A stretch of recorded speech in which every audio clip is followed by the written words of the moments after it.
Hello, everyone, and welcome to the Wellness Theater. My name is Ryan Ahlwardt. There are about 32 of us here tonight, not including me. This is my wife, Lauren. We came down from Fishers, Indiana today to catch the guys' show. And very big thank you to the IU Auditorium and the theater staff for hosting us and putting on this event tonight. This is a pre-show conversation. I'm going to call it that. There's going to be time for Q&A. I don't have a script. I don't have any shtick that I normally do, unfortunately. So we're just going to have a talk tonight. Is that okay? There's enough of us where it feels intimate and cozy. And it's How are you connected to Straight No Chaser? Yeah. Question number one. In case they don't know. First of all, before I answer that, I will, I promise. I would love quickly, just for the sake of time, if everyone could just go around and say your name, and I'm interested in how many times you've seen Straight No Chaser perform. And I know there's some of you who've seen the original group perform in college. We're just going to go in general, not Atlantic or IU, just total. Okay, so really quick, name, where you're from, how many times you've seen Straight No Chaser. Lightning round. Go. I'm Ariel from Bloomington, and I've only seen Straight No Chaser online. Wonderful. Welcome. And I've seen it many times since they started. Love it. We're going to go first row and then we'll weave back. I'm Jonathan. I've seen Straight No Chaser once. Once, okay. And Becca, I've seen Straight No Chaser many times from 99. Myriad times. Wonderful. Chris? I'm Chris. I'm from Columbus, Indiana, and I've only seen, this is my first time seeing Straight No Chaser. Okay. All right. Future soccer standout star over here, by the way. Yes. Rachel, I'm just the person driving him. Wheels. I've only seen Straight No Chaser online. Okay. Online. Great. Debbie, we've seen it in person 3 times. He Wonderful. performed with our daughter. I love it. Same thing, Mike. Yes. Okay. Mike. Just I'm married countless. to you. Countless. Yes. Rick Lane, I'm from Boynton, Michigan, and I've not seen them in person. Okay. All right. Wonderful. Police from Bloomington, 10 plus times probably. Great. Lauren from Bloomington, Woo! 5'8". 5'8", 58. Anymore. Yeah. Terry just moved back to Bloomington. This will be our first time. Welcome. Wonderful. Well, same thing. All right. Great. In the back. Abigail, I've seen Straight No Chaser twice. Twice. Ellie, and this will be number 6. 6. I love it. Okay. So far 10. I think is the number to beat. Not the content. Mark from Seymour, Indiana. This is my first time. Okay. Robin from Seymour once. Welcome. Carolyn, 4th year in Bloomington and first time. Oh, I love it. Great. Cheryl Blevins, first time. Our parents spoke to you last night and asked you if you were doing this. And thank you very much. Thank you, Cheryl. Appreciate it. Welcome. Holly Anderson, I'm a Straight No Chaser virgin.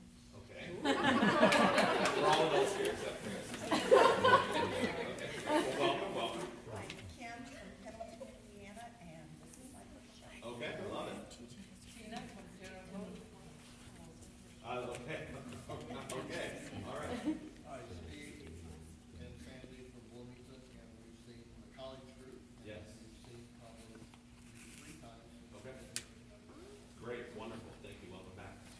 Pat Williams, I've been around so long and I've lost track of how many times I live in Bloomington. Good to see you. Mike from Nashville, Indiana. Okay. This is the second time. Great, wonderful. I'm with him, my name's Marilyn, and twice, although I loved the television stuff. Okay, on PBS. PBS. Yeah, I love that. Great, welcome, guys. Denise and Cliff from Bedford. This is our second show here, but we saw another round last week in Bedford. Great, how'd they do? They did well. Wonderful. Good, good, good. Leanne from Bloomington, and this will be my second time, and Okay. I love the PBS special. Yes, yes, thank you. Paul from Bloomington. This is my first. Wonderful, and in the back. Bob and Stacy from New York, Okay. and it will be our first time. Welcome. Glad you all are here. Did I miss anyone? Okay. See you. Huh? Okay, I'm Karen Dunn, I'm the marketing manager for IU Auditorium, and this will be my 4th. I love it. Abigail, you're Abigail, right? There's 2 Abigails here. Yes. I've never seen it. Oh, I love it. Okay, great. Good, good, good. Well, welcome. My name is Ryan. I live in Fishers, Indiana. I auditioned as a senior in high school for Straight No Chaser in their very first round of auditions. So the group was formed in 1996 here on the campus of IU. And Dan Ponce, the founder, came to IU with the goal of building an a cappella group. He had grown up in Chicago where everybody was going to the University of Illinois, Northwestern, that had a ton of college a cappella groups, but he knew that IU didn't have any. So Dan came here. He was part of a campus choir called the Singing Hoosiers, which is still here on campus today, a choral ensemble. Lauren is an alumna of that. And Dan handpicked the original guys. He was sitting with them, every day and said, hey, you can sing, yeah, not so you. And he basically tapped the guys, and that began the group in 1996. The group's first performance was at Dance Marathon, supporting Riley's Children's Hospital. And the story goes that they were between two names. I really don't remember the Straight No Chaser. It was Straight No Chaser and the Crimson Knights, which is just a horrible name.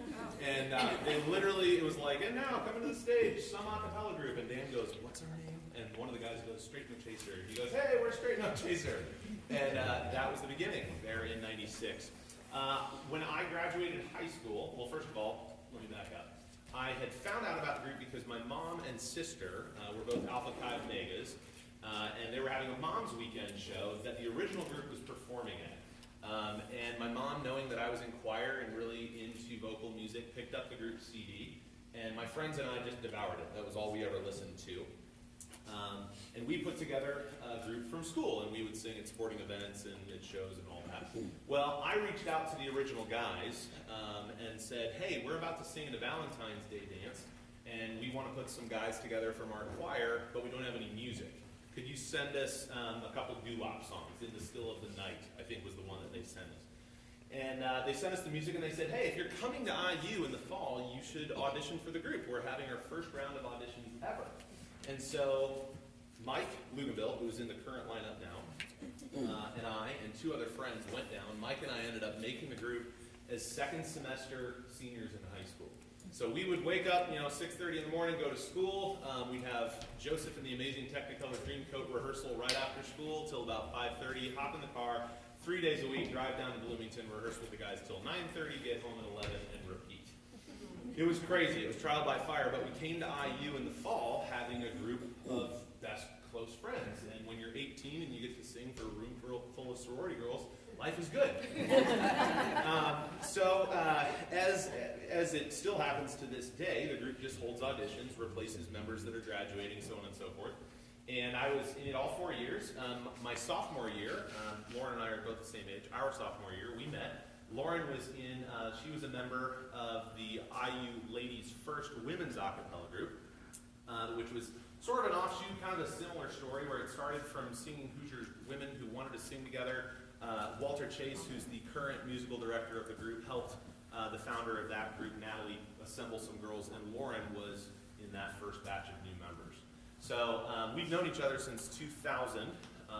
If you remember when IU was playing Duke in the Final Four, you remember that? Anybody? In 2002, we won the game, and we could hear Kirkwood just erupt from our porch, which was maybe a mile away, which was wonderful. That was our first date, which was really fun. It's basically our relationship started as the plot of Pitch Perfect. If you have seen that movie about a cappella, it's basically the same plot of actual human beings. Graduated in 2003. I got my degree in marketing from the Kelly School of Business. Go Kelly. Went to sing on some cruise ships for about a year and a half with three of the members that I sang with in Straight No Chaser, Mike was one of them. Moved back to Bloomington to start a band, which was really fun. At that time, for about a year and a half, I worked at the IU Auditorium for a hot minute. It was really, really fun, and just developed a good relationship and friendship with a lot of people on staff who were still on staff there. So coming to see the guys is full circle for many, many reasons. I'm coming back to a former place of employment. I'm coming back to a stage that I've sung on many times. It's a good time. So, so we got married in 2007, Lauren and I did, and 3 months after our wedding, I get a phone call from a founding member of the group named Randy Stein. Randy sings bass. You'll see him and hear him tonight. Well, Randy put up this video called The 12 Days of Christmas. It wasn't the only video he put up, but it was in conjunction with the 10-year anniversary of the group's founding, okay? And it was sort of like a walk down memory lane for those alumni that were all over the country. And Randy would send the link to the guys and say, hey, remember this, the glory days, okay? Well, one of those videos just blew up, and it caught the attention of Craig Kalman, who is still the CEO and chairman of Atlantic Records in New York City. And Craig thought, no one's doing this a cappella thing, and what am I even seeing right now? This is so cool, I've got to get in touch with these guys. Well, it didn't take long for us to all get back together and sign a record deal. So 3 months, Randy calls me, 3 months after our wedding, Randy calls me and he's like, hey, what are you doing? I was like, I just got back from work and Lauren's not home. Why are you calling? What's going on? Is everything okay? He's like, told me the whole story and he's like, we got one spot left. Do you want it? And it was kind of like getting picked last in dodgeball. But I thought about it for about 7 seconds and I was like, yeah, absolutely. This sounds amazing. So Lauren comes home, I tell her, she was like, that sounds amazing. Like, let's find out some more about it. Who knows where it's going to go. Well, that then led to 2008, where we were basically, the entirety of 2008, we were singing Christmas carols, ladies and gentlemen. We came out of the gate strong with 2 Christmas albums, so for about actually a year and a half, almost 2 years, that's all we sang, was just Christmas music.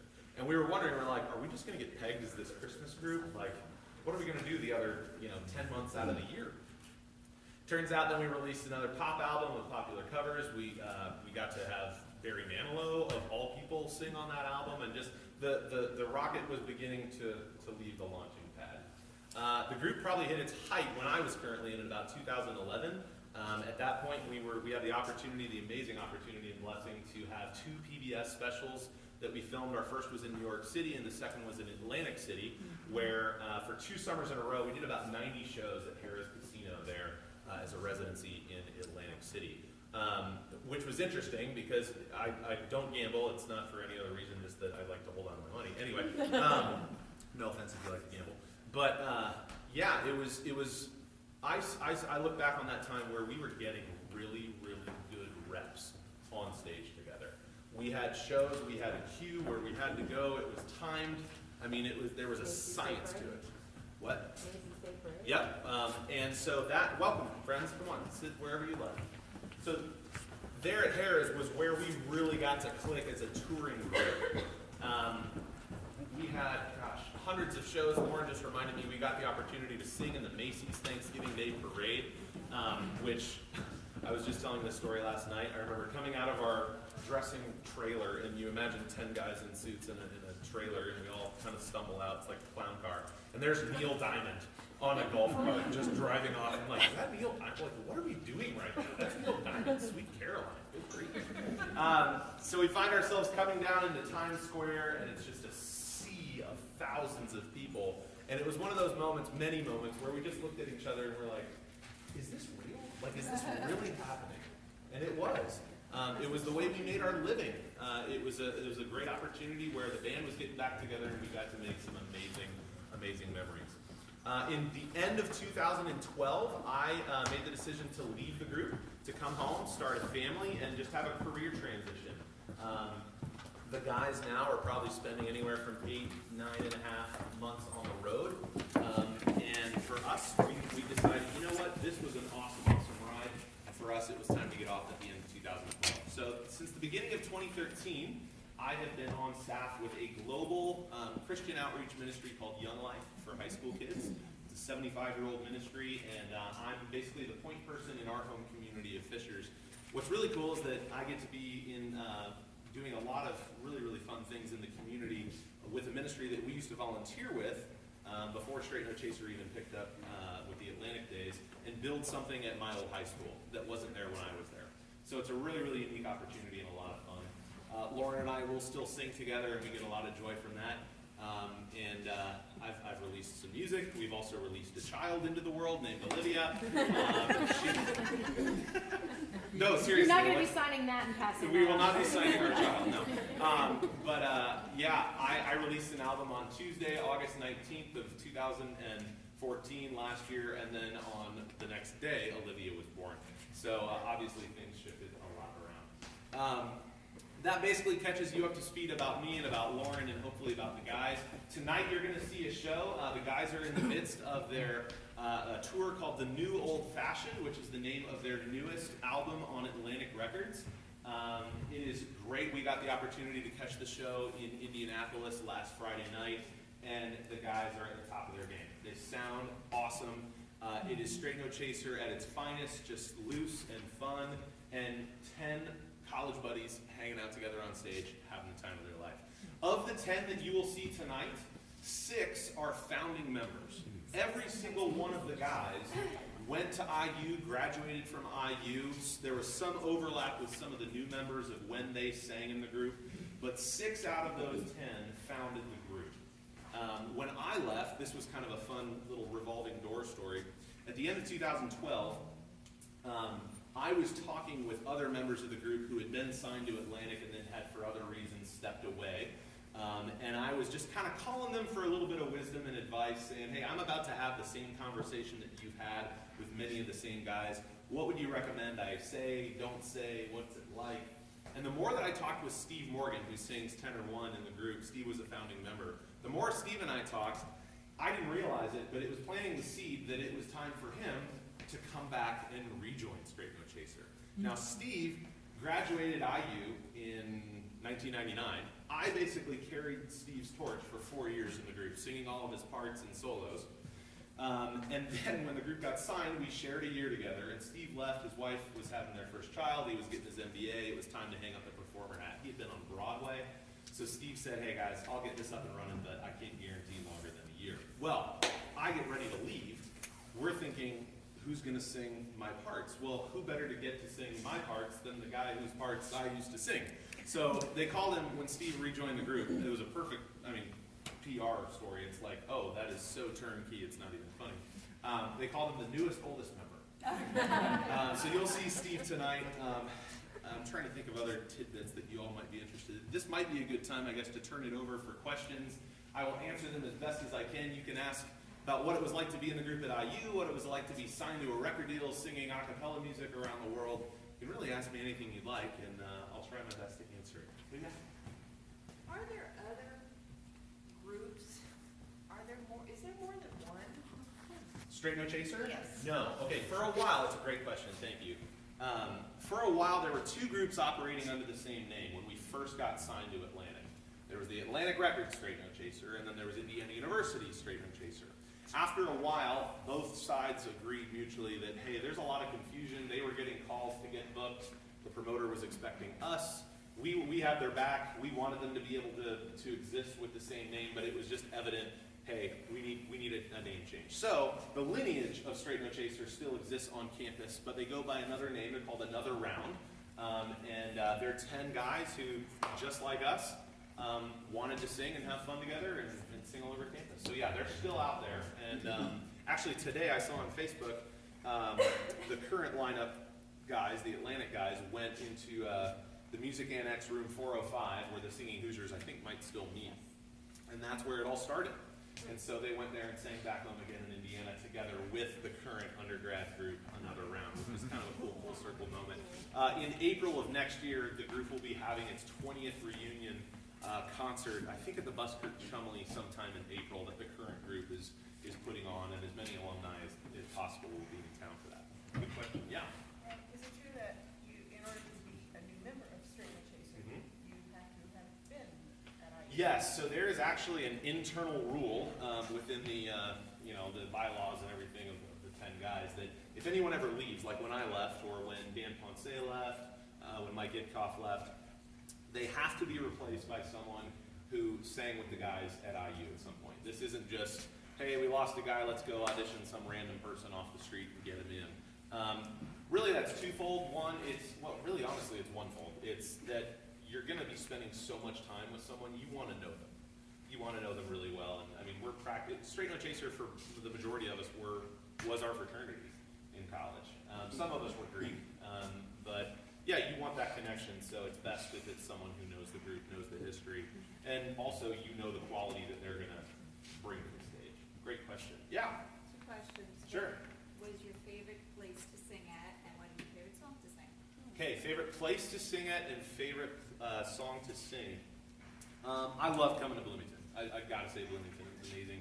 New York was pretty cool too. We got to sing at the Beacon Theater in New York, which is just such a historic theater. I mean, it's amazing. You just think of all the people who've graced that stage. But this really is a homecoming. Tonight is a homecoming. And I'm not even on stage, and it's a homecoming for us. I mean, we ate at Malibu Grill. Like, we are probably going to get pictures later at Kilroy's. I don't know. Yeah, so I'd say Bloomington for sure. There's just nowhere like it, just because of the history. And then favorite song to sing?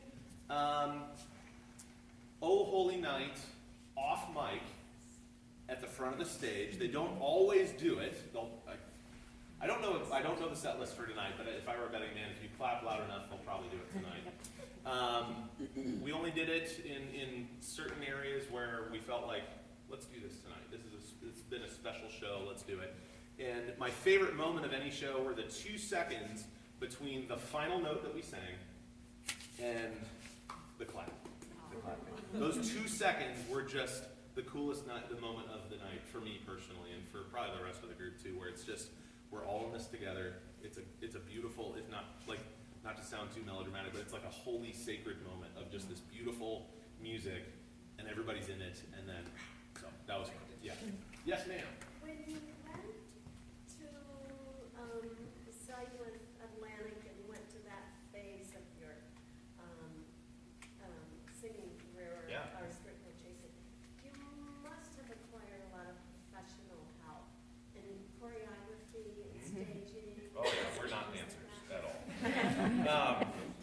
Yeah. So what happened? How did that all play? It's a great question. So the question was, what help did we get along the way? There's a lot of people, quote unquote, behind the scenes that aren't necessarily behind the stage. There's a management team, there's the record label, there's a booking agent, there is a full-time choreographer, full-time, not that like she was out with us on the road all the time, but yeah, all the staging and blocking and choreographed moves tonight, a woman named Jill Hillier put together, and Jill had been working with us, since probably 2009 or 10. She wasn't with us for the first PBS special, but the second one she put together. Both Atlantic City shows she worked on with us as well.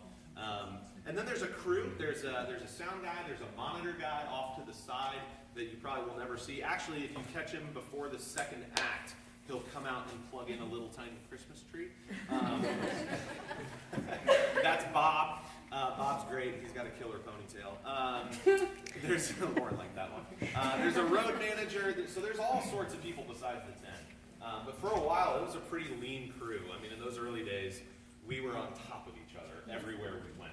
It was just a constant clown car. Yeah, question? Didn't you have one bus and then you went to 2 buses? Oh yeah, we had one bus for a while, and Jerome joked that we should have called it the Febreze tour. It was bad, you guys. It was bad. Did that answer your question? Yes. Okay, good. What about from over here? Yeah. I have a really strong memory, and I might be crazy, and I Googled this and I cannot find out. But in the late 90s and early 2000s, did you used to sing a song about sorority girls wearing marks? Yes. What was it called? Okay, so there was a lyric. The song in mind was called Dry Campus. If you want to know, Another Round still sings that. Oh, song. they do? Yeah. Oh, you go here at IU. Yeah. I I'm love friends it. with some people Another Round. They Oh, actually great. came to our sorority for Mom's Weekend and sang Dry Campus to our mothers. Sorority girls wearing black. Just what a room full of moms want to hear. Right? They loved it. They Oh, just batted their eyes. They're like, oh, that's so cute. Yeah. So Dan wrote that song entitled Dry Campus, and I remember hearing that as like a 17-year-old kid, not really getting all the jokes or like the landmark references of all the bars and everything. I was just like, what are they singing about? And so that song in particular would kind of evolve over time every year. You know, like they shut down the bar that they mentioned in the songs. We're like, well, we need something that rhymes with Mars, because there was a bar at Mars or something. So that was always a fun one to play around with. But yeah, that was fun. That was a great question. Yeah, you can still find Dry Campus out there somewhere on YouTube. Yeah. The other half to the question that was up here, did you have any gig that was just absolutely absurd? Like What's atrocious, your like a train best- wreck, or just like, I can't believe we're singing here. Whatever your best story is. Oh man, what a great question. Oh man.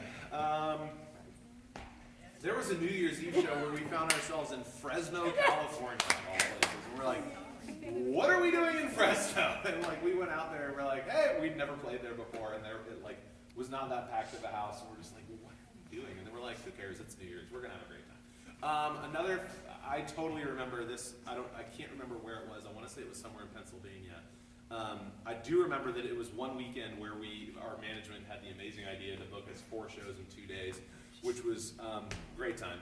And I think I was just running on fumes, and I went up to sing my solo for The Lion Sleeps Tonight, and I couldn't remember the lyrics. And after that, I just couldn't remember. It was like my mind just went, and so Tyler, who had sung the group, I let Tyler into the group when I was a senior. He was an incoming freshman. We were both in the group together for a handful of years in Atlantic. Tyler, without even missing a beat, just steps right up and owns the solo, and that became the rest of the tour. It was just like on the set list, it would be Lion Sleeps Tonight, Tyler. Just from that moment where he was just like, he seized his moment, you know. Gosh, I'm sure if you got all of us in the same room, we would just tell the same stories that we always tell, and we'd still find them hilarious. But those are the first 2 that came to mind. Great question. Yeah. Yes, over here. Speaking of 4 shows in 2 days, what do you guys do when it comes to keeping your vocals ready? Yeah. So the guys are on a long haul. I mean, they're going through Christmas. They had a week off around Thanksgiving to rest their voice and connect with family, and then they're going out even after New Year's. So it's interesting when you are the band. You know, you don't have like a drummer and a bass player and a keyboard. Like, you can't go off during the middle of a song and just kind of take a break. You're creating the song. So a lot of guys warm up differently. I know that I actually saw an ENT on tour one time, just to kind of look at my throat a little bit, and he recommended that I steam before a show, and that's not like go in the shower and just crank it up. There's an actual machine that you can just sit in and it steams, and what that does is the moisture helps make your vocal cords feel really, really good without putting pressure on them. Hydration, just tons of water, tons of tea, taking care of yourself, working out, getting good sleep, eating right. On the group's rider for meals and everything, there's not a lot of like spicy foods or dairy-based foods, just because that kind of stuff can really, really mess with your instrument. Yeah, great question. Up here. I was curious about your name. Maybe this has already been asked before we got Yeah. there. How did you come up with the name? Well, my name is Ryan Ahlwardt. It was between Ryan and Sean and my mom. Sorry. Straight No Chaser. Great question, by the way. Straight No Chaser. Now, I want to preface this with, I was not in the group when they named it, but here's the story that I've heard. The group wanted something that sounded really cool, that would last. You know, it wasn't something that was tied to like just one decade or something. And they wanted to kind of have the college sound to it. They wanted to throw in maybe a little subtle reference to what they liked to do and what we like to do, which is have some drinks with our friend. So it's a Thelonious Monk jazz song. And I think Randy might have brought in a couple suggestions, and he had an album, and it was between that and not the Crimson Knights, that came later, but some other song that Thelonious Monk had written, and it was kind of neck and neck with those, and they just liked the sound of Straight No Chaser. Yeah, that's the story that I've heard. Yeah, great question. Yeah. Has the group always only been 10 members? Has the group always only been 10 members? Great question. Actually, the founding group for a semester was 11 guys. There was a, I think he was a master's student named Jorge Pascual. I never met Jorge. The joke goes that Jorge, being from Puerto Rico, just disappeared somewhere in the Bermuda Triangle. One day, like, nobody really knows where Jorge went. At least I don't. I've never met the guy. But it was evident that they picked Jorge because he was kind of a Rico Suave looking guy. Just a good looking guy, but couldn't really carry a tune, is what I've heard. So Jorge just found his way out. And then it stuck at 10. Now there were some times between semesters when we would be down a handful of guys. There were as many as 12 guys on stage at times at IU, and some as low as 8. During the summer, whoever was in town, we would do shows with maybe 5, 6 guys. We did a couple quartet shows, which were rough. Gosh, they were rough. Try singing, songs when you've got 2 basses and 2 tenors and no fiddle parts. It was horrible. But yeah, for all intents and purposes with Atlantic, it's always been 10. So that was the root of my question. Yeah. How does the dynamic change if you have different members? Yeah, there are actually some guys in the group who kind of can float with parts. you know, some of the guys who actually have the highest range normally sing baritone, but they, like Segi, for instance, he's kind of a jack of all trades. He can beatbox and do vocal percussion. He can just sing baritone parts. I say just because they're some of the most boring parts out there. You're just holding down like 1 or 2 notes the entire song. And then he's got a ridiculously high falsetto. So Segi can kind of hop around. Charlie is another guy who his natural voice part is just one of the really, really low basses along with Randy. But Charlie can sing solos that most likely a second tenor would be singing, and he's up there holding it down fine. So in college it was more of a challenge because we just had a revolving door and guys would graduate. It's like, oh boy, we need a bass now. So, who do we know who sings bass? You know, but now that it's stuck at its certain lineup for a while, it's pretty predictable about parts. Sydney, how are we doing on time? 7:30, we can do like one more question. Okay, great, thank you. Yeah. What is the originator, Dan Ponce, doing now? Yeah, so what's the founder Dan Ponce doing nowadays? Dan, being from Chicago, he comes from a media family up there. His dad, Phil, has been a host on a PBS station up there called WTTW, I think is the one up there. And he hosts a show called Chicago Tonight. So he's been on the air forever. Dan's brother, Anthony, works at another news station, and Dan left the group, among other reasons, just get married, start a family, to go to WGN, where he is an anchor. So if you get WGN in your area, or maybe online, you want to check it out, Dan's one of the lead anchors there. And he had a hand in helping out a group called Gentleman's Rule start out. There's another kind of offshoot group that core group of guys graduated. This is maybe 5 years ago, and they're actually out there. I think they've got maybe 8, 9 guys in it now, and they're doing their own thing. So he helped them get off the ground, did a lot of their original arrangements, but I don't think he's still tied with them. I don't think so from a creative standpoint. But yeah, he's up there reporting the news, just reading a teleprompter. Yeah, doing his thing. Well, I just want to thank you. This has been a lot of fun. It's great for me and Lauren to come down and hang out in Bloomington any chance we can get. It's a wonderful night when we get to see our 10 close friends and some of their families and reconnect with them as well. So I hope you enjoy the show. We're going to enjoy the show. It really is a treat. You're seeing something that not many people can do. Acapella has actually become mainstream now. When I was in college, or when I was in high school, it was not really cool to be in choir, and now it's like if you're in choir, you're the cool kid, which is pretty cool. I wish that was going on when I was in there. But you're seeing something that not many people can do, and that it really is amazing. What you're also hearing, I want to say too, everything you hear tonight, there are some effects like reverb that the sound guy will put on, one guy's mic for this, that, or the other. But everything you're hearing is those 10 guys. There are no tracks, there's no bass line or drum kit or anything like that. Everything you're hearing is those 10 guys live tonight. So there's a little bit of sound magic in the back, but besides that, it's them. And I hope that they do their off mic numbers so you can really hear what it would sound like in a rehearsal room here 15 years ago. Yeah, so thank you very much, ladies and gentlemen. Enjoy the show.